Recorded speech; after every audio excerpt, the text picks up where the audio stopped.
အခုတော့အိန္ဒိယငွေ900နဲ့နော်ဒီမှာအိန္ဒိယငွေ900နဲ့မြန်မာငွေ900ဘယ်လိုကွာတယ်ဆိုလက်တူကြပြောမယ်နော်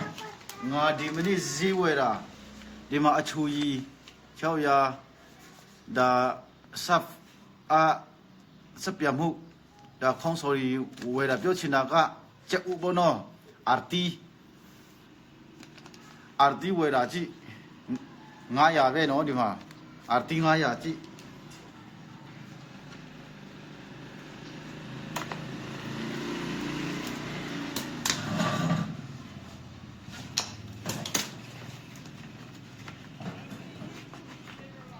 ဒီမှာ250ဒီမှာ250အဲ့ဒါအိန္ဒိယငွေ900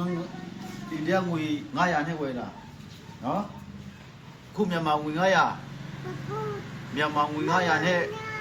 ဝယ်တာဒီတလုံးပဲရတယ်ဗျာဒီတလုံးပဲရတယ်မြန်မာငွေ900နဲ့ဆိုရင်ဒါအိန္ဒိယငွေ900နဲ့မြန်မာငွေ900ရဲ့လက်တွေ့ကွာခြားပုံလေးပါခင်ဗျာ